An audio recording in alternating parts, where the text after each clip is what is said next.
Well, welcome everybody. This is John Sarver, and going to do a brief introduction.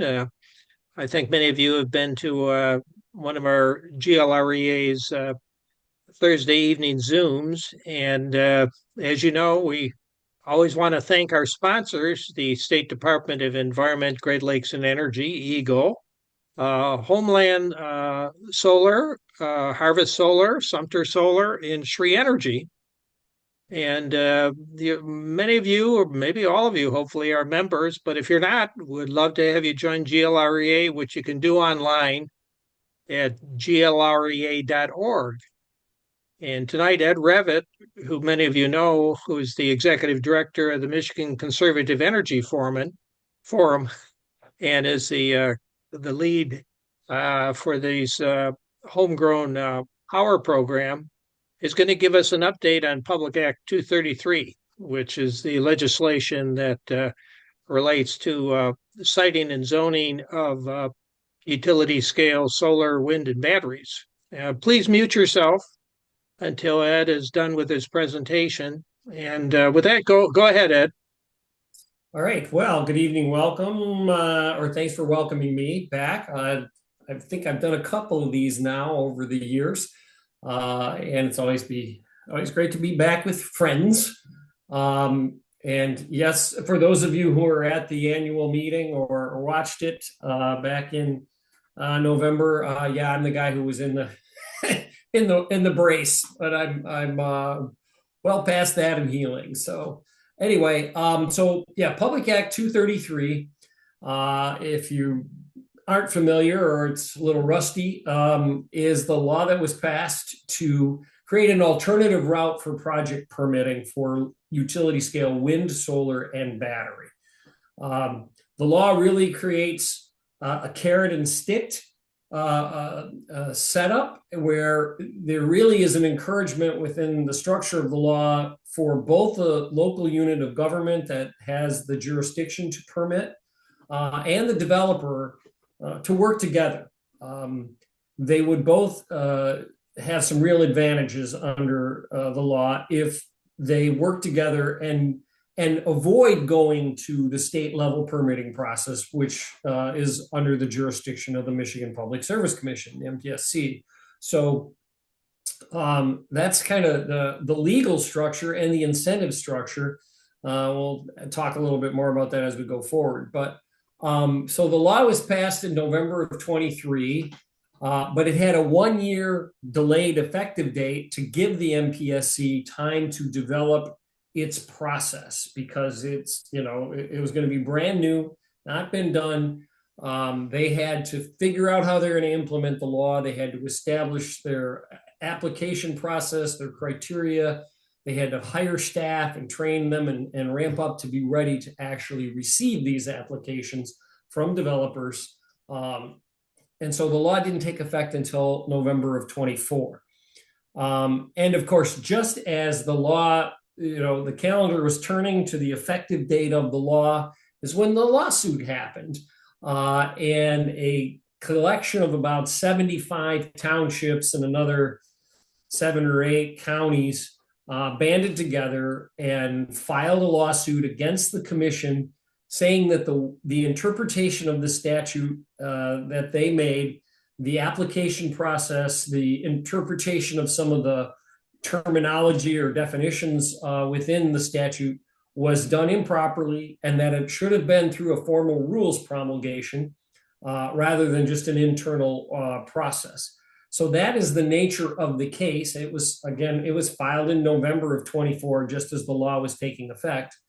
They requested an immediate injunction to block the law's implementation, but the court refused to do that. So it is now pending before the Court of Appeals.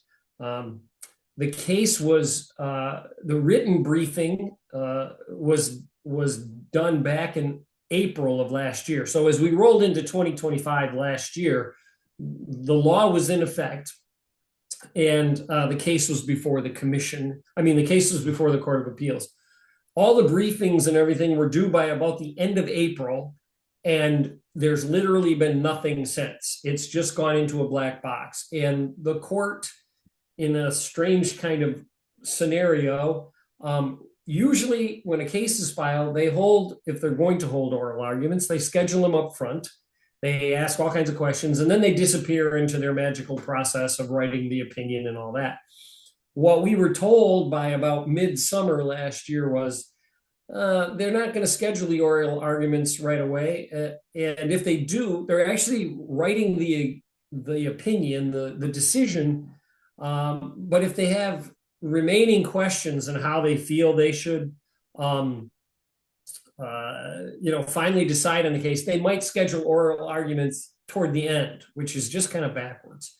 So now we're thinking, and the court keeps kind of sending signals through I don't know what channels, but we're not going to get a decision on this until second quarter of this year, maybe as late as, into June. So it's going to be a long time coming.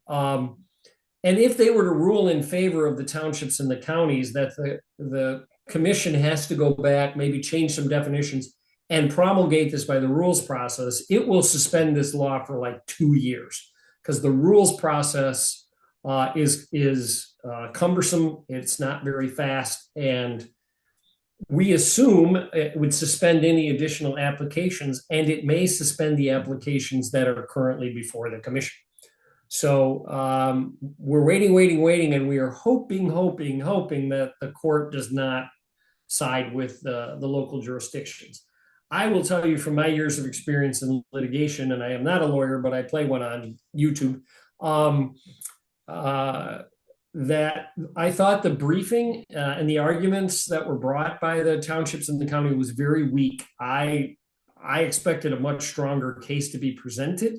So I maintain as much optimism as I can, because I thought their case was pretty weakly presented. And the defense of the commission's processes and so forth was robust. It was robust.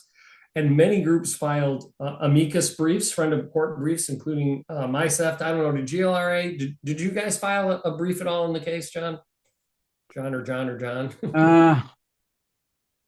We're certainly following the case. I can't recall whether we filed a friend of the court. We might have. Yeah. So in any case, well, so what's happening in the field, because we do know that the statute has remained in effect, and the statute is very process oriented. Developers have to first start by approaching the local unit of government and try to negotiate an agreement. The law requires that local communities adopt a CREO. It's a term some of you maybe have heard as we've discussed this before, a compatible renewable energy ordinance. And that the provisions that must be in the CREO are in the state law. So if a community adopts the CREO, they can also put in additional requirements, for example, and ask the developer to partner with them and to work through and maybe give them a little slack here and a bigger setback there and a different kind of vegetation or noise limit or whatever. And we're seeing some communities do this. They're adopting the CREO. They're working collaboratively with the developers, and we are still seeing some projects being permitted locally. When they do that, and there's no bigger cheerleader for this particular feature, carrot, than John Freeman, and that is the Renewable Ready Community Awards. If they site locally, they are eligible to apply for this award of $5,000 per megawatt of projects. So if it's a 100 megawatt solar project, that community, and it has to be divided among the tax entities. So the school district will get some, the township gets some, the county gets some. However, taxes are generally distributed, but a 100 megawatt project would produce a $500,000 one-time windfall for those jurisdictions. And we're seeing this happening. Initially, there was $30 million that was appropriated in state funds a couple of years ago. We've then had some of the IRA dollars that did get distributed to Michigan before the big, beautiful bill, whatever adjective you really want to use. And so there's another 100+ million for these local awards. And those are are starting to roll out pretty consistently as communities take this option, which is to follow PA233 and partner with the developers. We have some local jurisdictions that are dug in opposition, and they are saying, nope, go to the state. So be it. We'll see you at the state commission, which means they're going to enter into a contested case, process.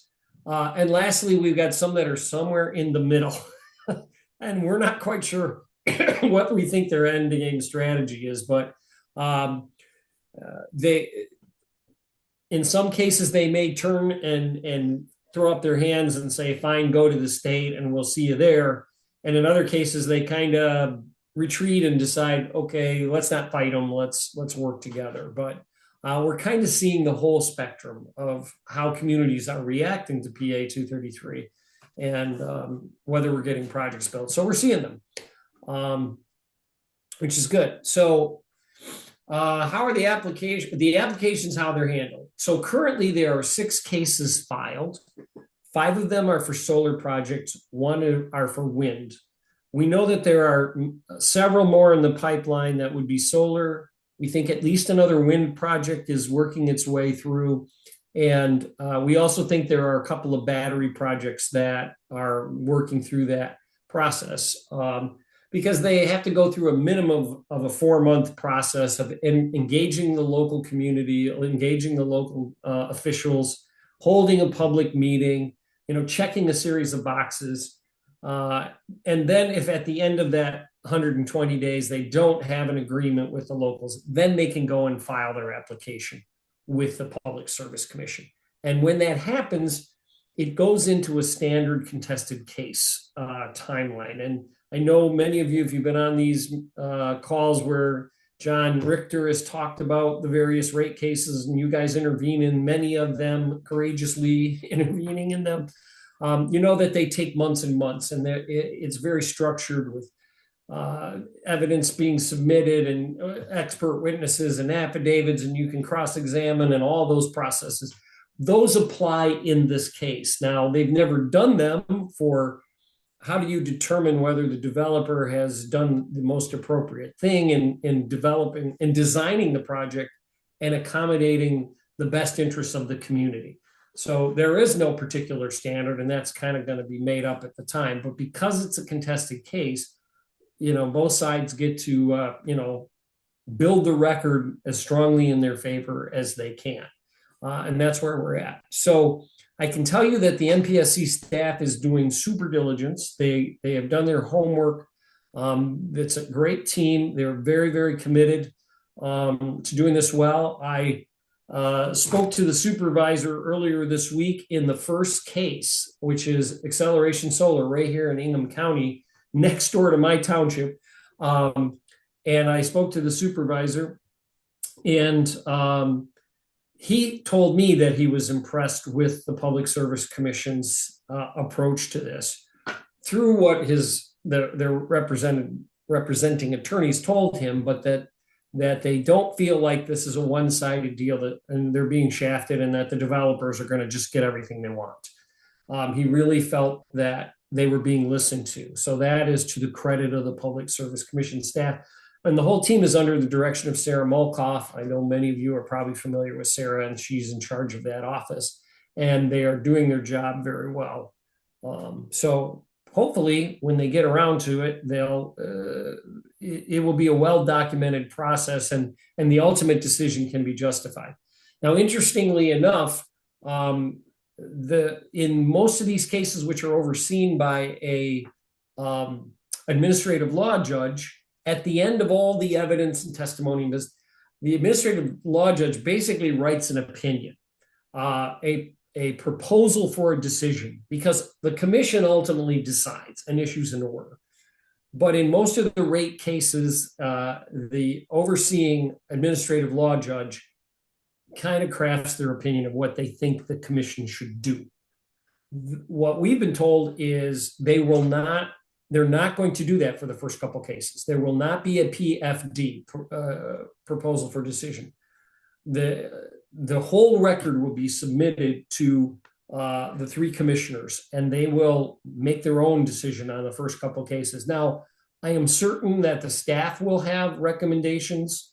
I'm sure they might get some informal recommendation from the administrative law judge, but we won't see the typical PFD in the first few cases. Once they kind of get a pattern established and we know what the commission expects to see in these cases, we might more likely see settlements, and we'll see PFDs from the administrative law judge. So again, they're taking a very thoughtful approach to the way this process is playing out. So what can you do? Because these cases are popping up, more and more. I really say we have a half a dozen now. I think we'll have another half a dozen added to it in this first half of the year, at least, and they will diversify to include battery and more wind. Well, if you are anywhere near any of these projects and not the ones that are before the commission, attend local meetings. If we put a notice out that a local jurisdiction is discussing their CREA or discussing a proposed project, it's just so important for us to have voices there to show up. And we have sample 3-minute speeches, because most of the time you only get to get up during the public comments, and you're usually limited to 3 minutes. And we have sample speeches and bullet point lists and whatever you would need. But wherever these discussions are happening locally, it's important for us to have people show up, and you can talk about like the Renewable Ready grant. Hey, don't you want the $500,000 from this? Don't we want the tax revenue, the ability to support our schools and roads and fire and police? I mean, you guys know the drill. But it's really, really important that we do that. The other thing you can do specifically related to the cases before the Public Service Commission is to submit favorable public comments in the docket, right? And every case has its own page, its own docket page, and you can go there and file supportive comments. And I'm going to show you how right now. So I'm going to stop sharing long enough to get the website for the PSC on my screen, and here it is. Hopefully you are seeing that. Okay, so this is the MPSC's website and the specific page for the case. And we can provide you links, or we'll find a way for you to be able to comment on these cases, or link you to a list of the cases. You can see what county they're in, et cetera. And, like I say, there are 6 right now. So just to give you a little view of the page, here's the case number. They all get a unique case number. This is the button of importance that says submit comment, and we'll go there in a second. And then there are 2 major sections. There are the filings in the case, and these are for the staff, the developer, the interveners that have been recognized in the case, like the township. So you're seeing these are actual legal arguments or other information that are being submitted for the official record.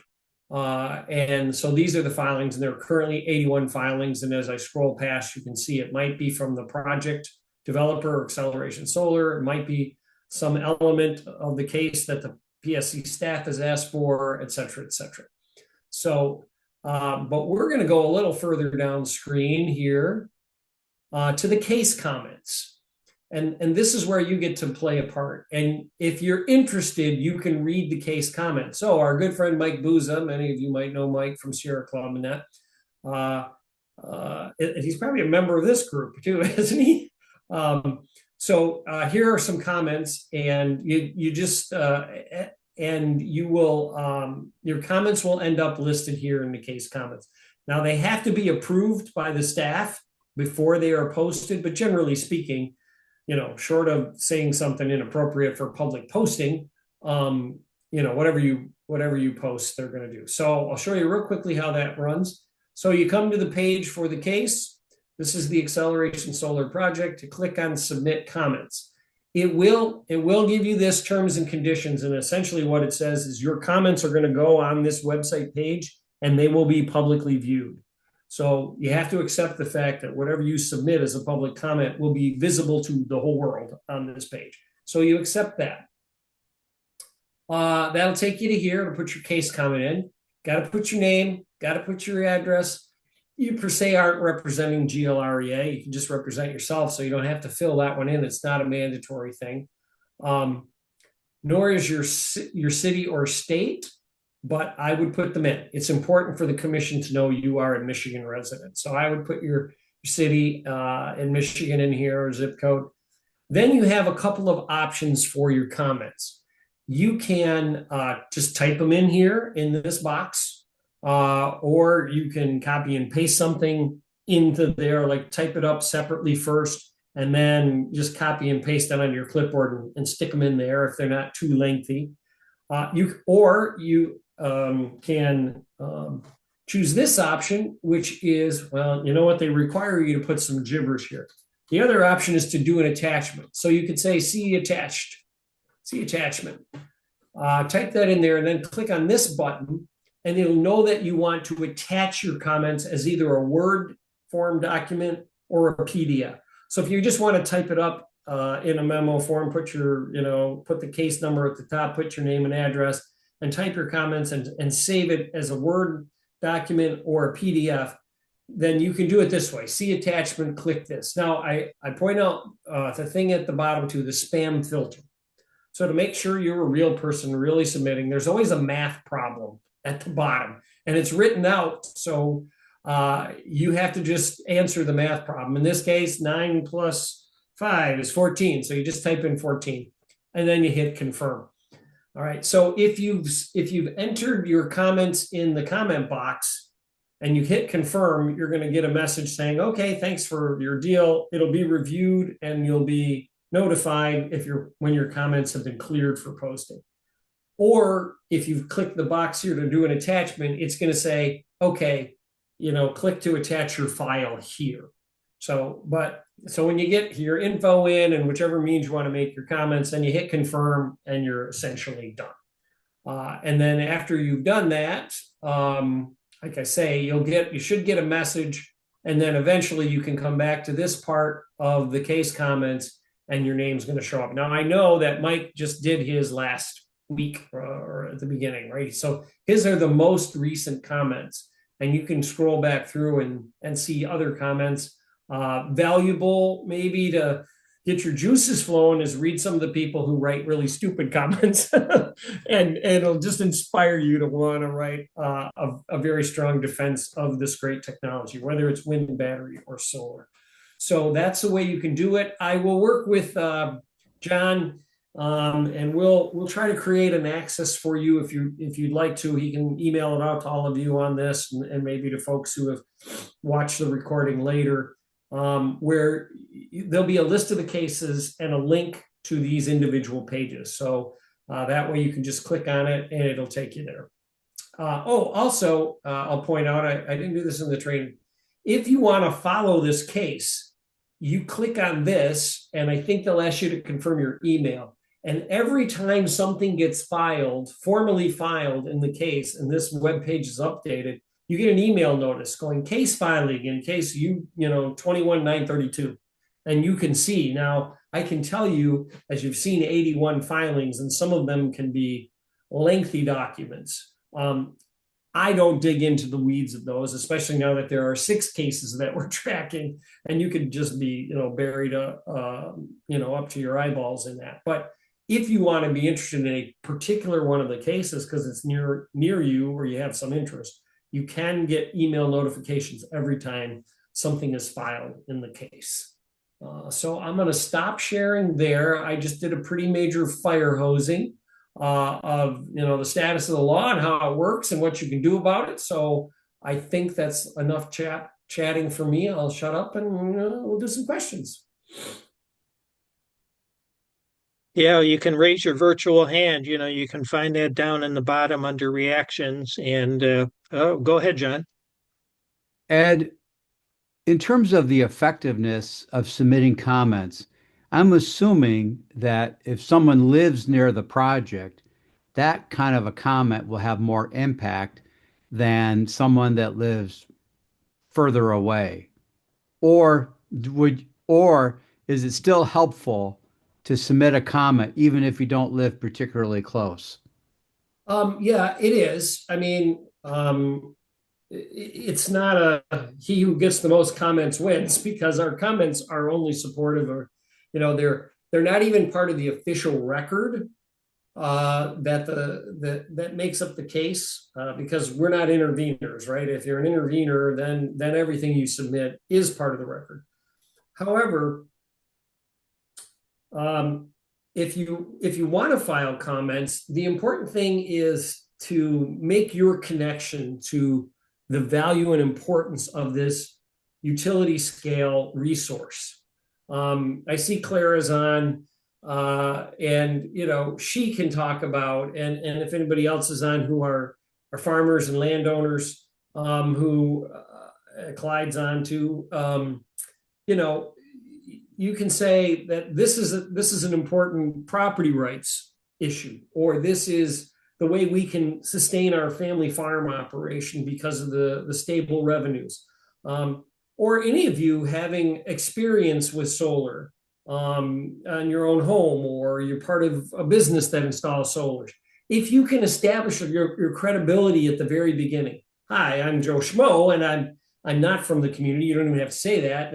They might pay attention to that. But more importantly, if you establish some degree of knowledge or credibility as to why you're commenting on the case, it'll probably be less important that you're in the community, as opposed to, you're speaking from some level of knowledge or authority on the subject. So I would say that's where the value of people like you, and many of you have been involved in renewable energy for decades, that's where the impact comes in. And I'm certain the commission will know that we had 20 comments filed in the case, and 18 of them were negative and 2 of them were positive. They're going to hear that. Now, will the commission maybe be surprised? I don't know. They'll also know, because many of the comments that are negative are coming from Kevin Martis's network, and they're also not from the community. So there are people from all over the state that are showing up on some of these cases because they're being notified in similar channels through their, NIMBY network, and they're putting comments in. So it's good for the goose. Let's do it. Thank you. Go ahead, Dennis. Yeah, thanks, John. And Ed, good presentation, good update. Interesting, the example project, the accelerator, is that what it's called? Acceleration Solar, yeah. Acceleration Solar. It's in Rivet Township, correct? Proposed for Rivet? It is actually, it straddles 3 townships. So yeah. It's Rivet, Leslie, and Onondaga townships. And the 4th corner is my township. Okay. Well, I'm curious because that was the last township that I was involved when I was still at Consumers for a solar project that we had proposed to put in across the 127 at the golf course over there, or next to the golf course across from Meyer. Yep. And we had really strong support from the township officials, and we were able to get it permitted. Excuse me. Unfortunately, it was canceled, much to my chagrin, because put a lot of work to get that permit through. But I was curious if Vive if they're still gung-ho about doing a solar project, or have they kind of gotten cold feet since the Consumers fiasco? Well, again, the project is actually in the 3 townships, and Vive actually has the smallest part of the footprint. Oh, okay. I think they're in their very southwest corner of Vive Township, a couple hundred acres. It might be a single, or I think it's 2 landowners in the southwest corner. So then it comes down south of their border and catches the northwest corner of Leslie Township. and then it goes to the west across 127 to the eastern edge of Onondaga Township. So it actually sprawls like that. And as I mentioned, I just met with the supervisor of Rivet Township on Monday, a few days ago, and initially they were not very pleased, being dragged into it. But I think it's because Onondaga Township didn't want to deal with it locally. And under PA233, if you have multiple jurisdictions and any one of them says, we're not going to do a CREO, we don't want to negotiate, you can go to the state if you want. And so it was like a free pass for the whole project to go to the state. And the townships, I think, are all being collectively represented by the same attorneys to represent their interests jointly. And as I mentioned, Supervisor Lizette said he has been very pleased with the treatment that the townships are getting by the commission. So now, whether they feel that when the decision comes down that they were treated well or fairly, and the developers being asked to make some accommodations, and the commission is asking, requiring them to do that, we'll see. But the Rivet Township's been overtaken by the threat of an ominous and apocalyptic data center. So the solar panels are now suddenly looking a lot less, disastrous. It's all relative, right? So my poor friend John next door in Rivet Township has got a proposed huge data center. The city of Mason would annex the land because it would be put literally on the edge of the city limits. So they would just expand the city limits and absorb this data center. The whole community is up in arms. And so now 200 acres way in the south corner of a cornfield for some solar panels is suddenly not looking so threatening.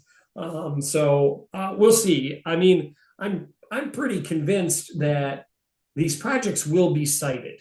The commission is going to look at the evidence that is submitted to the benefit of the community, the tax revenues. And part of that information the commission is going to be looking at is communities that already have them who are saying, there's been no apocalypse, we're not seeing, poisons leaching into the soil, et cetera, et cetera. And we're seeing all these revenues, and the community has accepted this wind project or the solar project, and we're just starting to get into the battery. And of course, those are apocalyptic. They're all going to catch on fire and poison the children, and et cetera, et cetera. So I do think that the cases are going to come out favorably. They may ask the developers to be a little more generous in things like setbacks and shielding or vegetation and some of those things. But I think we're on a path to approve projects, and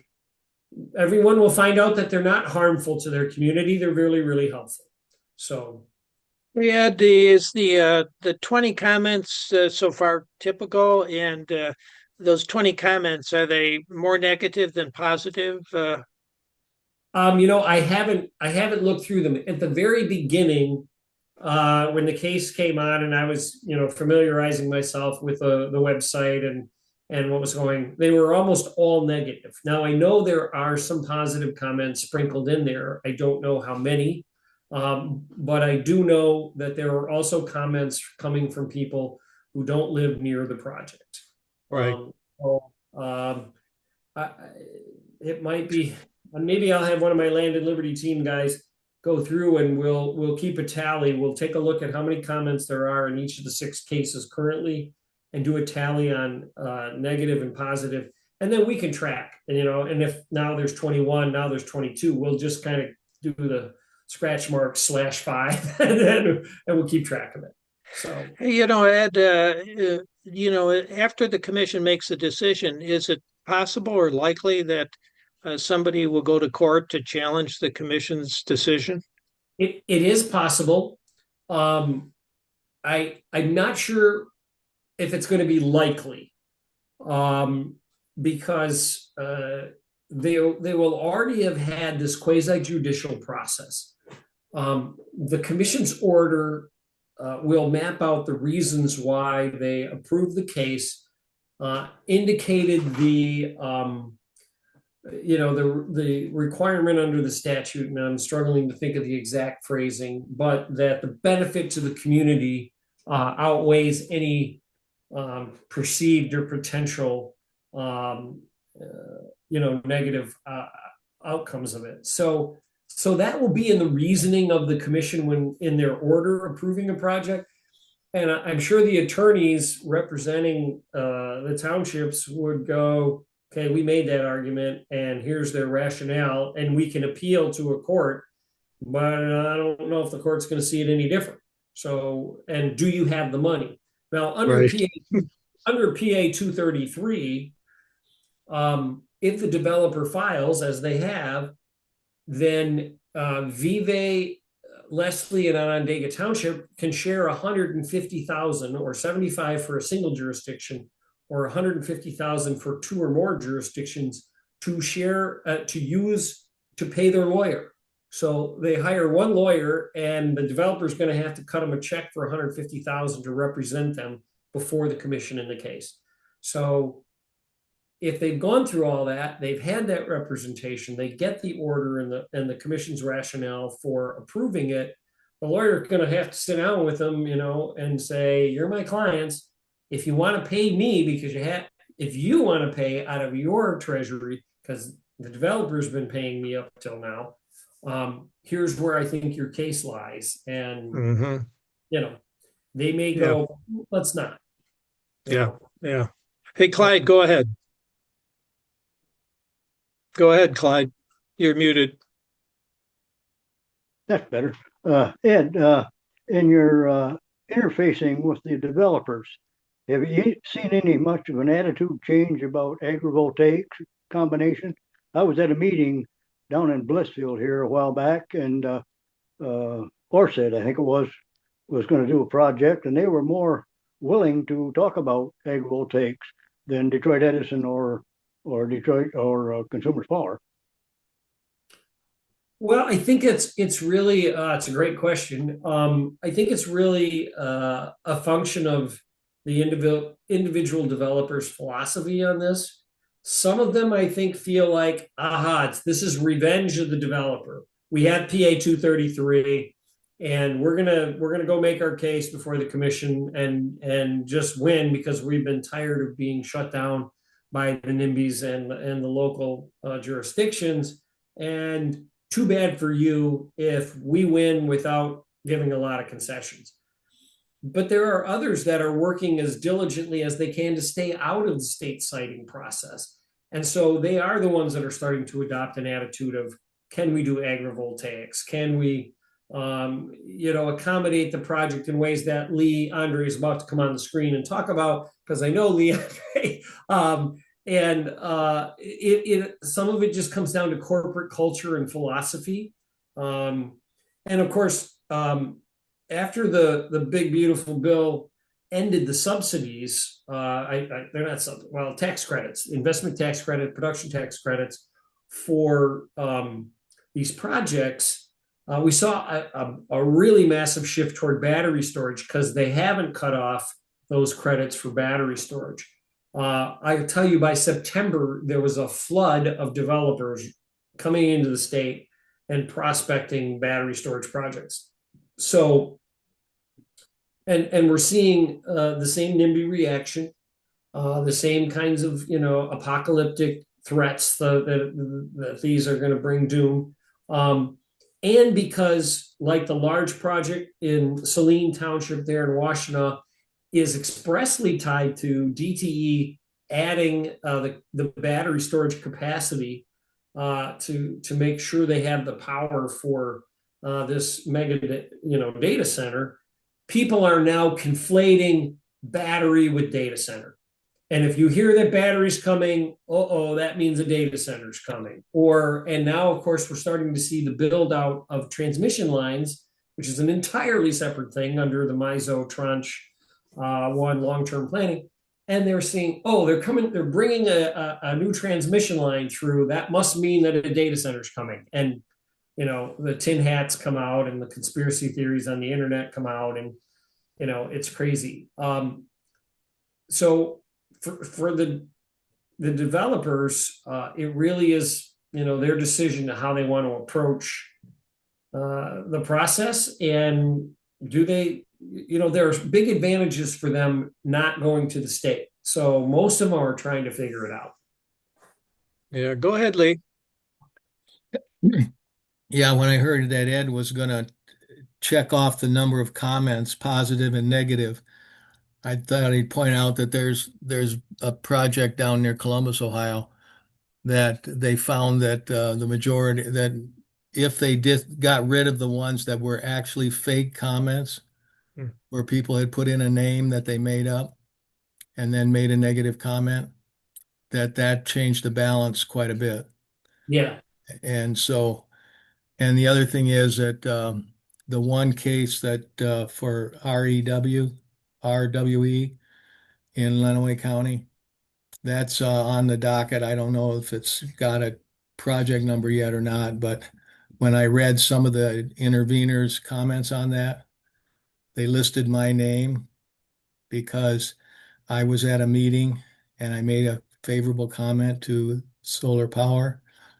And so they're using that as an excuse to say all those comments that the developer received at the required public meeting were biased by outsiders who came in and made statements.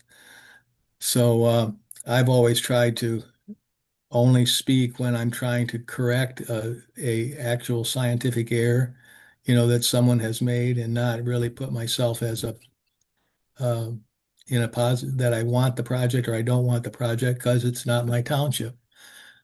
So and on Tuesday I met with DTE on a project, 80 megawatt project in my township, and we talked about stormwater.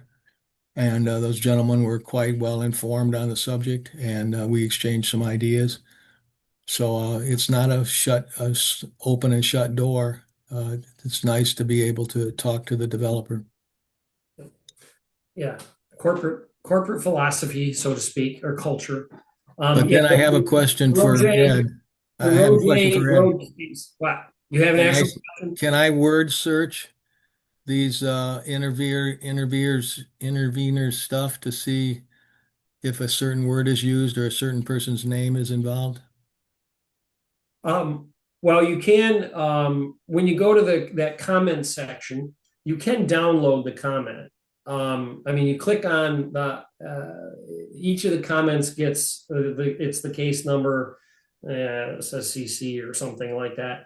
But the comments get posted really funky on the screen. But when you find the person's name and then there's a link to their comment, you click on that and you'll get a condensed version of it, like a screen with just the comment.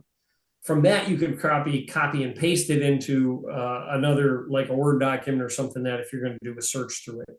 Some comments might be, just a few paragraphs and you can read it real fast, and others might be a little more involved. Part of it is just what kind of time are you investing. But to make an excellent point, and it might be of value if you do want to comment on just a particular case. You could read the comments, especially the negative ones, and say, I'm here, or I want to put these comments in because I've read these comments being submitted that are just false. They're not based on science or fact or whatever. And I think it was just very important to, state for the record that that's just not true. And I think that's especially true if you're actually not a resident of that township. Yeah.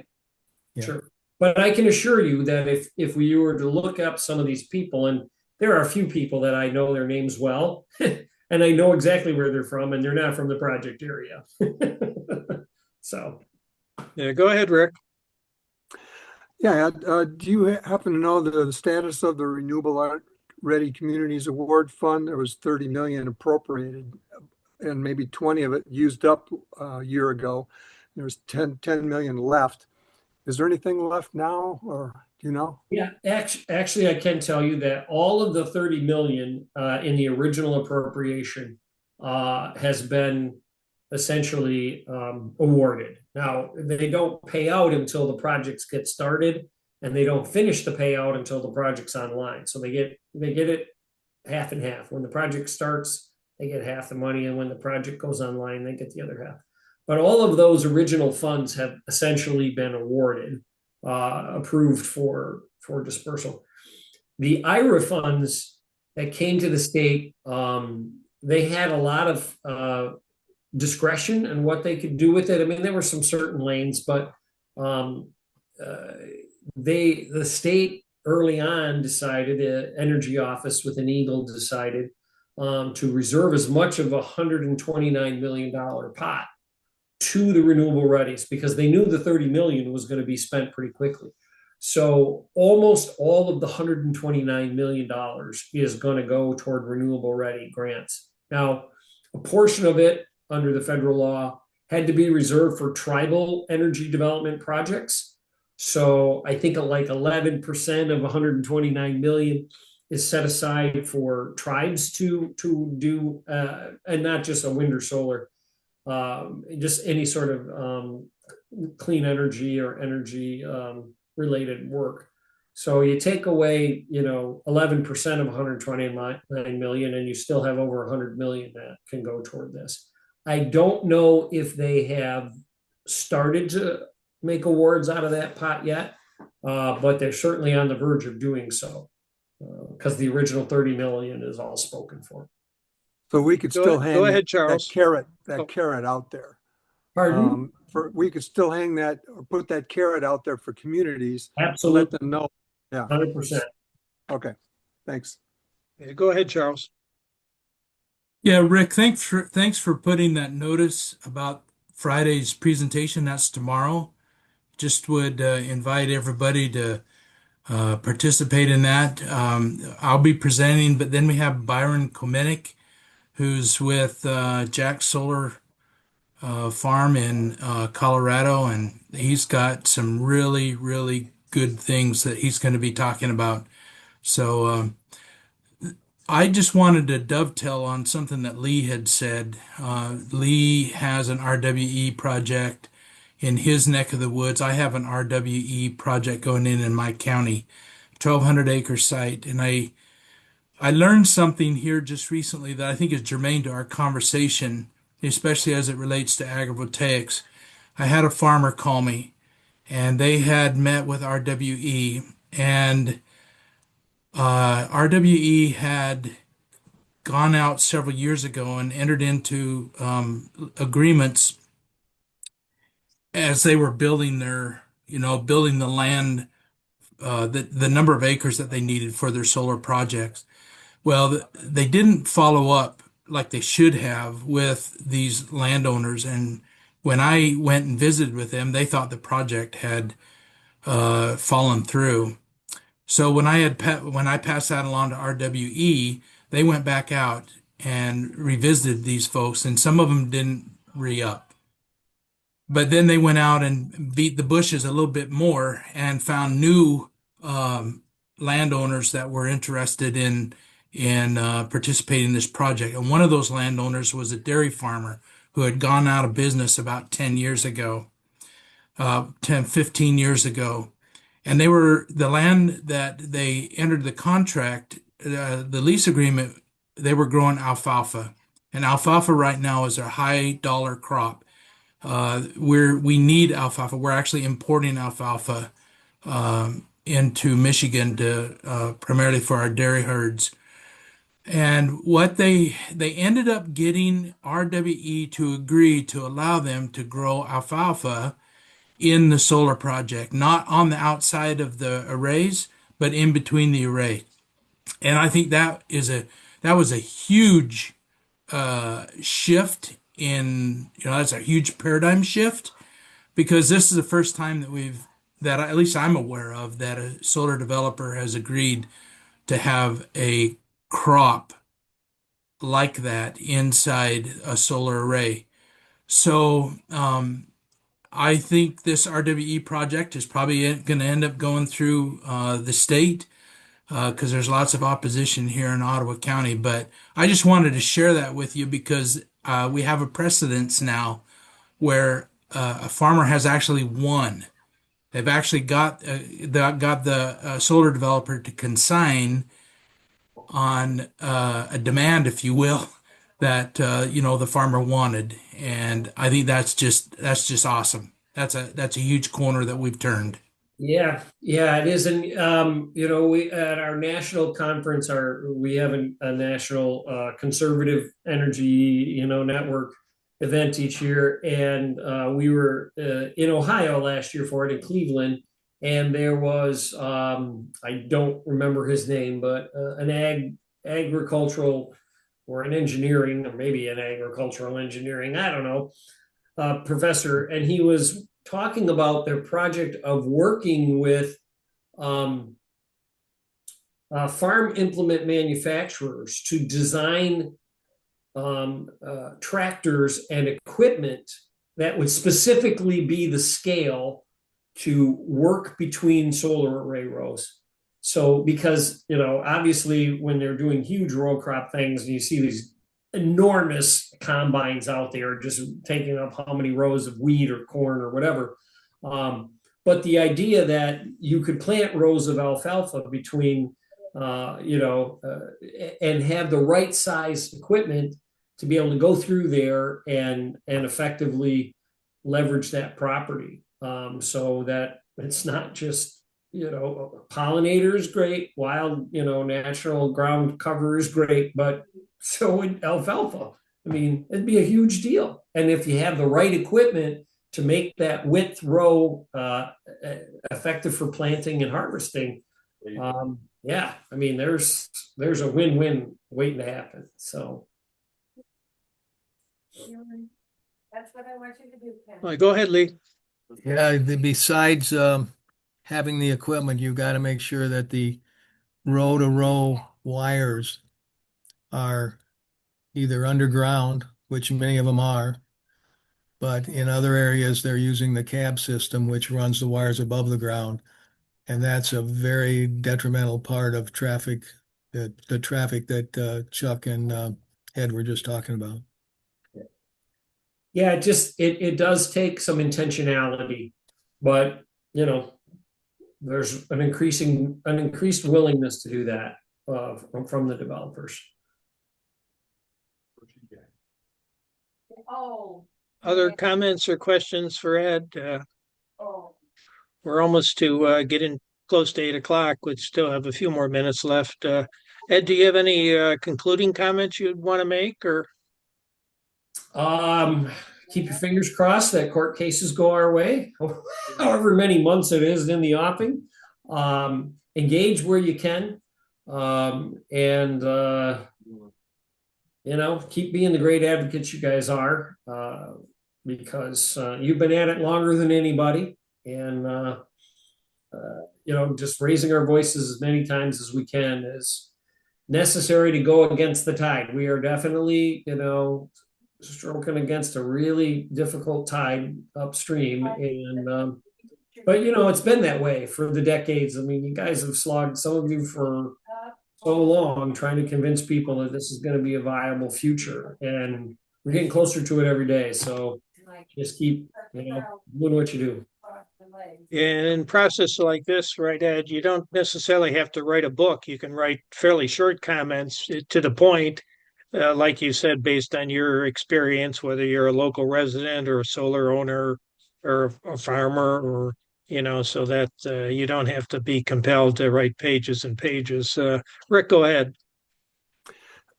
Yeah, Portage by me came up with a couple of ordinances, moratorium ordinances, one separate one for data centers and one separate one for battery storage.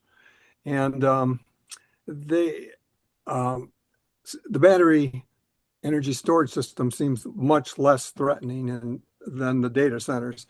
And I was thinking I could make a comment to them just to remind them, that there's the community benefits, the awards that are possible, and try to somehow convince them not to make the 1 year moratorium on the battery energy storage system.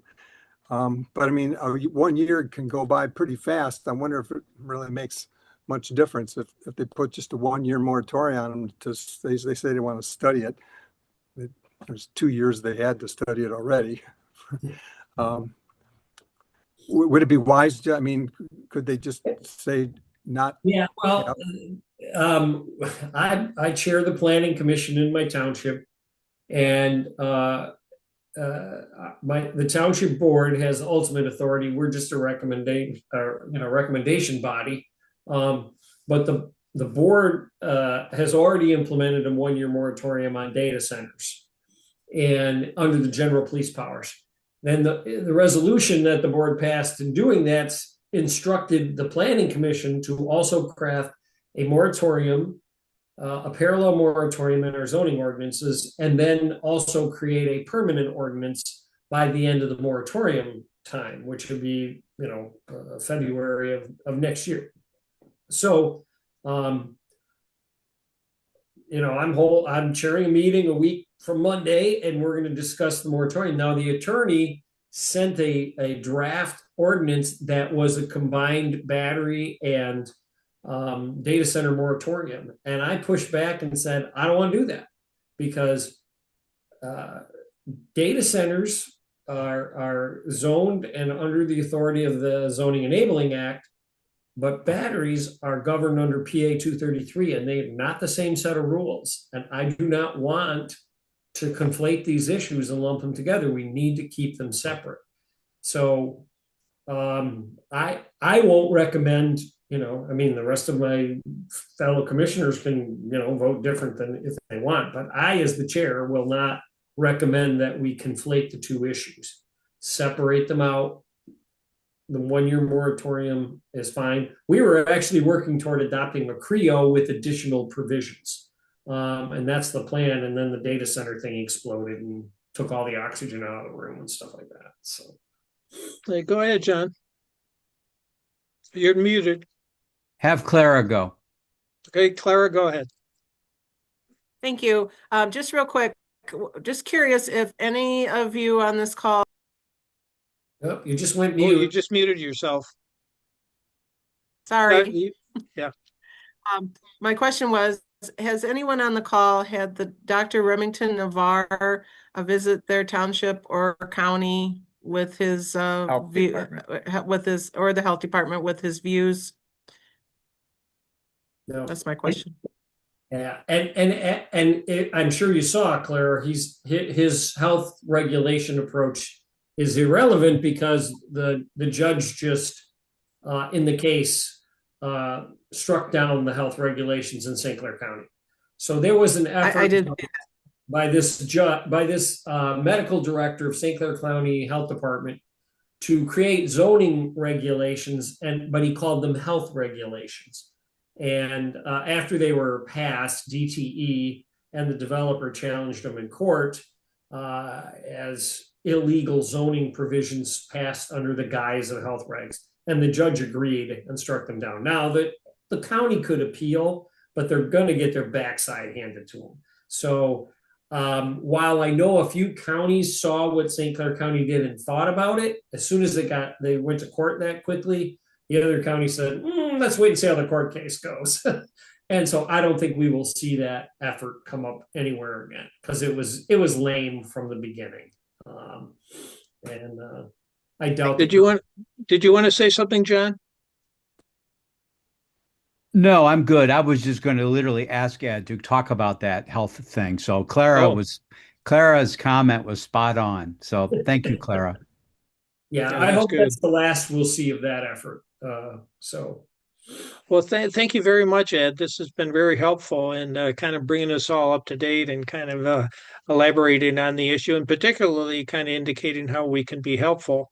And as these processes and issues kind of move forward. And yeah, thanks everybody for attending and I hope to see you next week. Take care, everybody.